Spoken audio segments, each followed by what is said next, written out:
Hey everybody, Picky Old Gamer here, and welcome to my first Halloween special. I skipped last year and just did a Christmas special. I just was on, I think I got on YouTube in July. I was just getting going. I went past Halloween, and then I was like, oh shit, I need to do a special, so I did a Christmas special. I'm doing another one this year. I'm trying to get some ideas for it. So on this show, we're looking at my top 10 games for Halloween. Now this list is my personal list and consists of games I played throughout my life and they left an impression on me. You will see some games put on many other people's lists and a couple you may not know. So some of these, you may see listed top horror games, top survival horror games, and there'll be some, oh yeah, that definitely would make my list. So let's get started with number 10.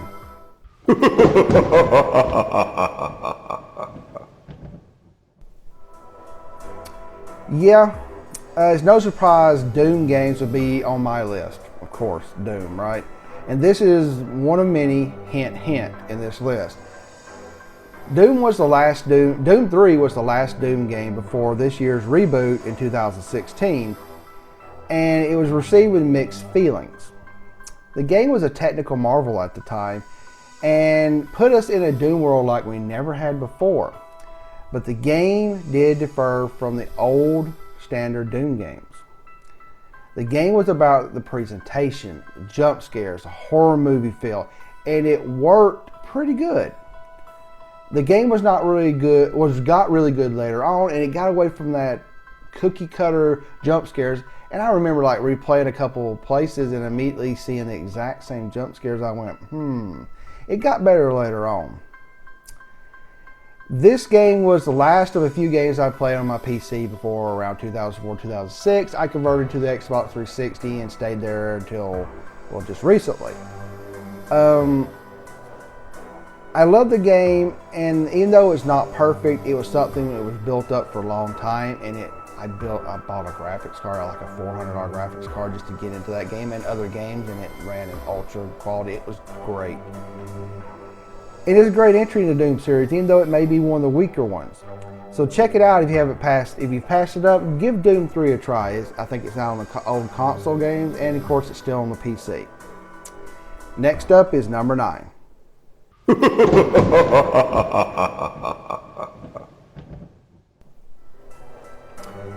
This really is a horror game or survival horror game, but BioShock surprisingly is listed in Google when you do searches for survival horror. So it popped up and I added it to this list, even though it is not survival horror. I don't agree with Google.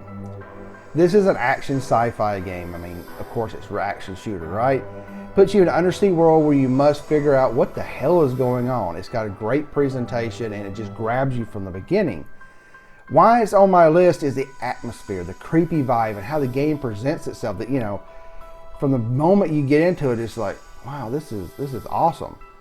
You will be on the edge of your seat in many parts, not knowing what is coming next, and the enemies are just weird and messed up, like the little sisters and the big daddies that's on the cover, and you get introduced very soon into the game. It's just a surreal experience. BioShock is a classic for many and for me as well. I think the other two sequels are good. They just can't live up to the first one. The first one, and sometimes you make a sequel and it just gets better and better, or sometimes the sequel just, to me, surpasses the original. The sequels were good, but the original just actually helped sell 360s. I remember people were like, oh my God, you got to play BioShock, it's on the 360.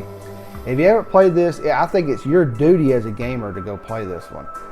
For the console or the PC, dive into this amazing and creepy adventure. All right, and we're moving on to number 8.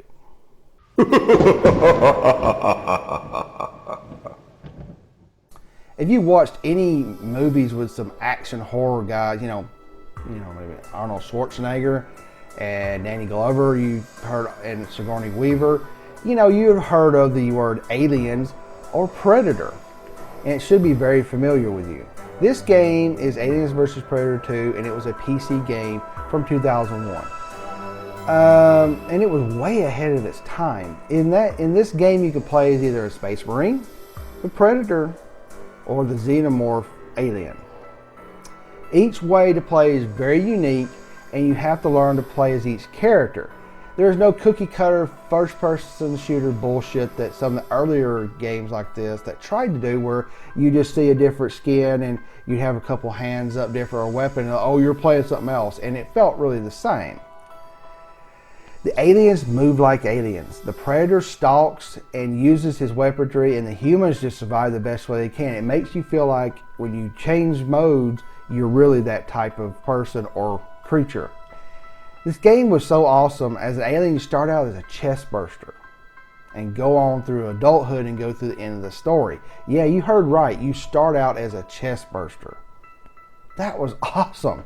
As a predator, you have all your weaponry from the movies, and it's challenging, and you face off against aliens and humans and do it a predator style.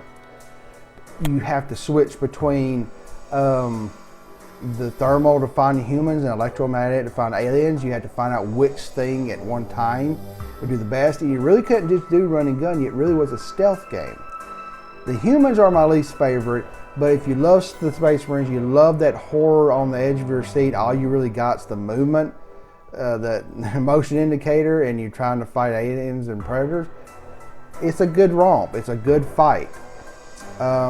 So if you really like these franchises and you want one of the best games, go find this. It is an older PC game, but you should be able to find out how to run it. And I encourage everybody to check it out. All right, we're rolling on to number 7.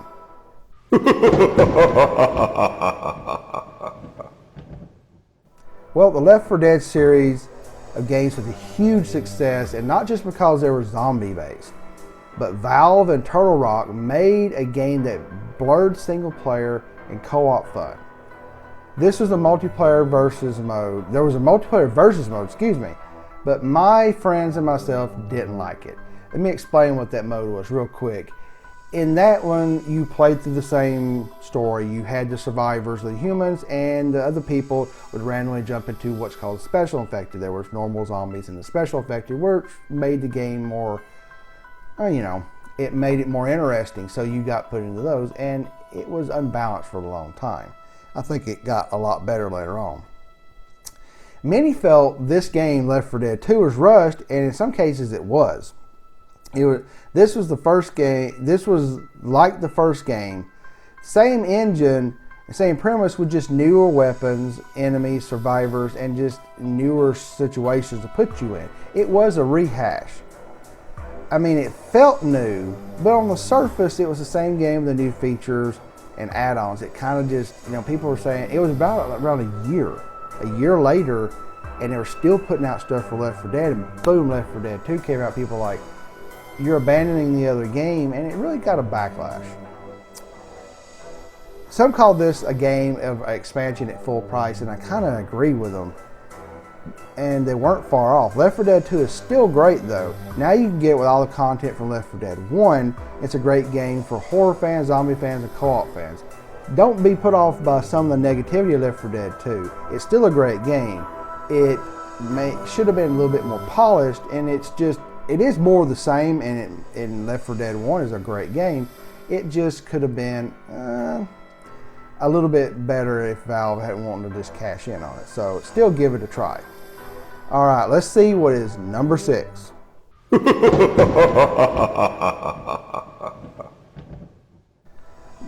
No surprise, the first Left 4 Dead is on the list, and right above number 2 in this category, in the list. This is number 6, and Left 4 Dead 2 is number 7, and of course, Left 4 Dead 1 is going to trump it because it was the original.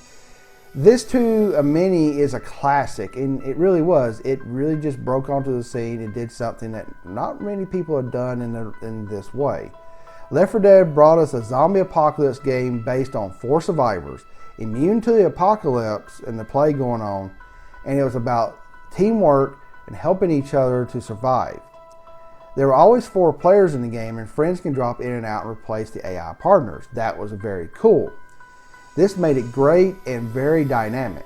The AI director was a piece of software running in the background that looked at your play style and spawned enemies and items randomly. If you had somebody fucking up and just kept getting killed, or you knocked them down and you pull your comrades back up after so many, It's been a while since I played it. I had to count how many it was in my head.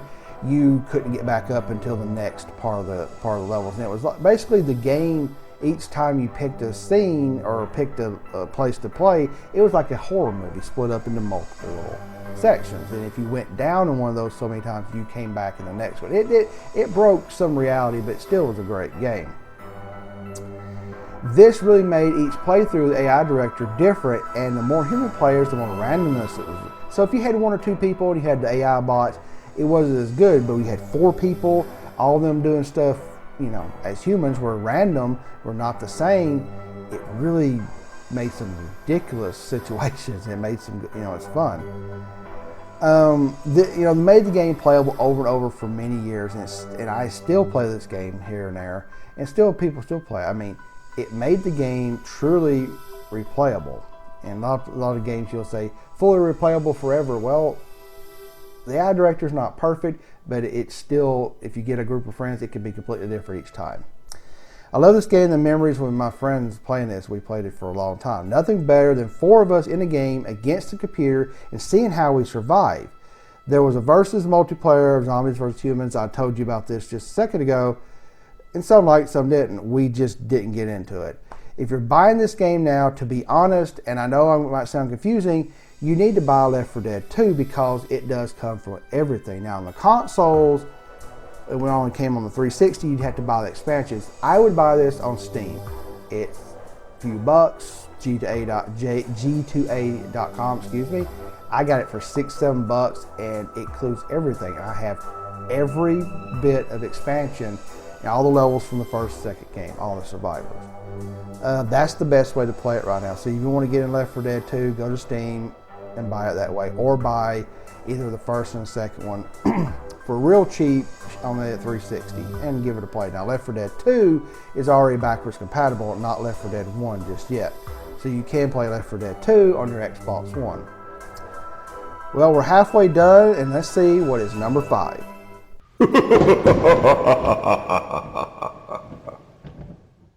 Of course, the original Doom is going to be in this list. I said, and I hit it at the beginning of this video, hint, hint, there's going to be Doom in here. I am a Doom fan. I've always been a Doom fan. This is the original bad boy that landed on many consoles, mostly butchered on a lot of the consoles. That's how there's great videos to show you how butchered and changed this game is from one system to the other. But it's the standard for first-person shooter horror gaming. What can I say about Doom that countless others haven't? It's a classic. It's fast, it's gory, it's controversial, it's imagery. And if you don't know, there is a lot of anti-Christian imagery in there. I mean, it's all about demons and hell, of course. So, you might not like it if you haven't really played this game before. This game is, if you don't know, about experiments on Mars where teleportation was trying to be put into effect and perfected. And kind of like The Fly, those movies were classic too, somebody fucked up with the teleportation, they opened the gate to hell. And you're a one lone space marine that has to kill all of them. One man against the army of hell. If for some reason you haven't played this game, Doom, please play it now. And play it on the PC. There's all types of ways to figure out how to play it. Find it on the PC, get in there, and give it a try. It is probably the granddaddy. Maybe with the right side of Wolfenstein 3D, but really this is the granddaddy of horror first-person shooters. We're creeping up the list, and here is number 4.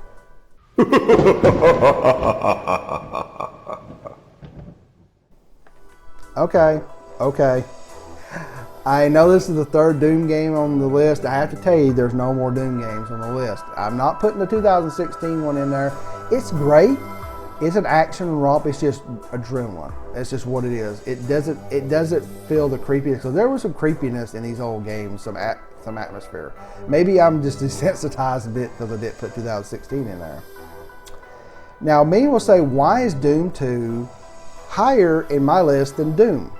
Well, to me, it is like many great sequels that the original is just like the original but supercharged. There's more weapons, nastier enemies, better and more evil level design. Just overall, to me, this game is the best of the series. Doom was great, the original Doom, and a classic, and id Software took that and injected demon blood into it and made this a masterpiece. I have this and other Doom copies still for my PC, still downstairs. It's awesome. You can't go wrong with Doom 2. If you haven't played any Doom and just want one Doom to play, Doom 2 is the best in my personal opinion. But I still say you do need to play the original Doom, as you can't ignore the Granddaddy classic. This is just one of those times when, to me, the sequel just steps way above the original, and it's the best, or not, if not one of the best, but always go back and play Doom. All right, we're climbing the ladder, and here is number 3.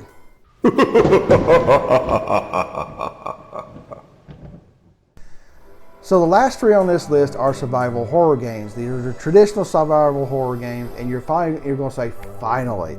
Resident Evil 3 is the last in the series on the original PlayStation, though there is Resident Evil Survivor, but it was a shooter game, first-person shooter. To me, and I know many may not agree, but after this, the whole Resident Evil series went batshit crazy, except Code Veronica, which was more traditional.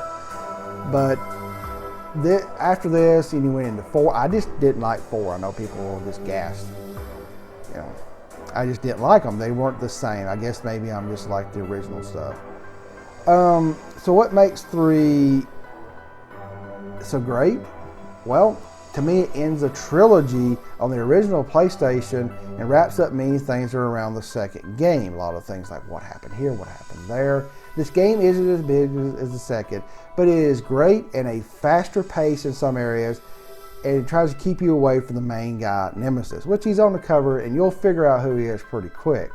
Beating this game was great, as I think I finally completed the story around Raccoon City, or at least a series of games in, the original PlayStation. I know they went back and they did more stuff for Raccoon City, but this kind of ended the series on the PlayStation, at least the traditional series.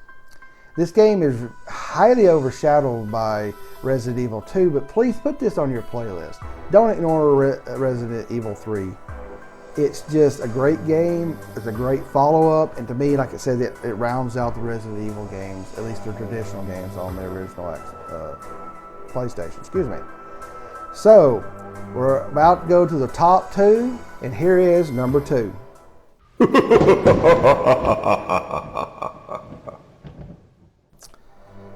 Okay, so this is the second game in the series, and I know you're probably saying, man, you put a lot of multiple games on here. I can't help it. Resident Evil, the original games, second and third one were some of the best games I've ever played in my life. And I think Resident Evil 2 is the best in the series. It, to me, is like Doom 2. It just was like bigger, badder, better. And not to throw off of the original Resident Evil, but it was campy as shit. Though a lot of people love it, and it's got B-rated, audio tracks. It's just goofy, but it's also a classic. Many love Resident Evil Code Veronica, and I need to try that game again, as I didn't get a chance to finish it. But Resident Evil 2 is such a classic that I think it may be the best survival horror game, barring number 1 on this list, which we're going to get to. What made Resident Evil so great, to me, is the scale of the game. The 2 perspectives of the playthrough, not including the unlockable characters and other modes, and there's more stuff that I didn't even know was there as a kid, or when I was younger. I don't think I was a kid. I was, I think I got out of high school.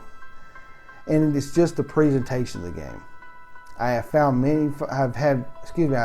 many fond memories of this game. And one of those when my buddy, really close buddy, and I spent the night with him, and it was the afternoon, the evening, into the early AM. We at least, completed the main game. Probably, I think both discs, if not at least one. It's been so long, but we didn't have strategy guides. We figured all this shit out ourselves, and we may have put 6, 7, 8 hours into it. We may have just did one disc, but at least I think we went through both discs. I can't remember. Then I went myself and played all the way through, and I did beat both discs, and I just loved it. It's a great story, over-the-top presentation for many enemies that made me love this game, especially when they dropped in a special enemy, and I'm not going to spoil it if you haven't played it, and I was just at all of it. I'm like, oh my gosh, this is like a movie. It was awesome. It was hard, but not stupidly hard, like some games get. You had to restart from saves if you fucked up. I mean, it was Resident Evil. You saved at a typewriter. You find some typewriter ink, and if you used it, you didn't get to go back and just save again. The ink was one time. So a lot of times I reloaded some saves, even reloaded another save because I was pretty paranoid, and lost half hour to an hour of play because I really screwed up. That's Resident Evil. Resident Evil 2 to me, and this is a personal opinion, is the best of the series. A lot of people may say no, it's Code Veronica. It may be it's Resident Evil. It may be the remake on Resident Evil on the GameCube. That's a really great game that I never got to play. But if you want a large and epic survival horror game in the Resident Evil series and you haven't played one and want the old school Resident Evil, you got to go Resident Evil 2. I know some people may say go the black label Resident Evil director's cut. To me, Resident Evil 2 is just the best. Play one of them. If not, play the black label survival director's cut of Resident Evil. Play Resident Evil 2, and then play Nemesis. Those will be a trilogy you will never forget. We are finally at number 1. You know what it is? Some people probably got a hint because it tops a lot of people's list. Here's number 1.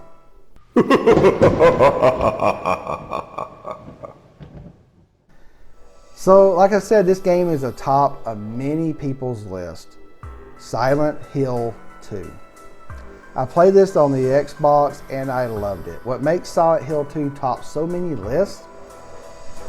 Just it's the over the top presentation. Even today, with the graphics being older and we were up pushing 4K and all that crazy crap, the game still does its job presenting the haunting and creepy town of Silent Hill. The story is great. The main character is drawn into Silent Hill by a message from his wife, who's dead. Yeah, from the get-go, there's a creep factor of 10 in this game. You're going, okay, my dead wife just told me to come to Silent Hill. I'll pack a bag. The game shocks you. Enemies can truly give you nightmares, and the feeling of dread and loneliness in this game is superb. You feel like you're lost in a world of evil, and well, you are. It's just the whole, like I said, the presentation is fantastic. There are other survivors in this world, but just a few, and when you meet some of them, you kind of wish you didn't. This tests your mental skills. The game tests your mental skills with puzzles. There's fighting, combat versus nasty and disturbing creatures. It's challenging but rewarding when you get it down pat, because this guy is a normal guy, but you can figure out how he fights, and it makes it rewarding. And this game puts your emotions through the test with the presentation of the world. There were times when I was just like, nope, I can't play it anymore. And I put the game down, came back when I felt I could. I mean, I'm not bullshitting. There was times when it just got creepy and I was going through one stressful situation after the other in the game. I was just like, okay, I'm going to give this game a break, and I did give it a break. Sometimes days or a week or so and come back to it and get through stress. That's when, you know, the game is just stressful. It is the presentation just sucks you in and you feel like you're in that creepy world of Silent Hill. Silent Hill is that good of a game. If you want to play a Silent Hill game and you haven't played any of them, I have to say, which they can stand alone. If you had to play one, please play Silent Hill 2. You can play on the original Xbox. There was an HD remaster on the PS3 and Xbox 360, though I was looking up a lot of reviews. The 360 one was broke and never fixed by Konami. Thanks, Konami. It is, though, fixed, I think. Do a double check. Make sure you don't get, buy anything you can't play, and play on the PlayStation 3. Also, there was a PC port, though it's kind of expensive and hard to find. So, for all you collectors out there that's got original Xboxes or original PlayStation 2, just get those versions, and it may be the easiest way to play. So, that was my list. It was a pretty long video. I've loved doing this. This is fun. This is my top 10 list of games. I thought through all the stuff that, made me made me a better gamer, getting through some of the survival horror games, the action games, Doom, These are just things that I've played for a very long time. It may not be a conventional list, you may not agree with it, and there's some that's just, well, frankly, it's on everybody's list, but they're on everybody's list because they're that fucking good. So I hope that you find something on this list you haven't heard of before. AVP2 is one of those that many people probably didn't play. Find that gem and play it. And if you haven't given some of these, the old Resident Evils or even the Doom series, the old ones, don't worry about graphics. Don't worry about 4K or crap. Go play these old games. Play Silent Hill 2 if you want a creepy ass game that just sucks you in and it's fun. So I hope everybody has a safe and happy Halloween. Go trick or treating, egg some houses, toilet paper some houses. Just be safe and have some fun. I hope you enjoyed my first Halloween special, my top 10 games for Halloween. Leave me some comments below what you think and what are your favorite games for Halloween? What are your favorite survival horror games? I know a lot in my head that I've read and a lot of people love them. I want to know what you think. And there's a subscribe button there. Please click subscribe and share this video. Follow me here on YouTube, Facebook, Twitch, Twitter, skirmishfrogs.com for retro, and a new site I'm on, 8bitkitty.com. Picky Old Gamer, out.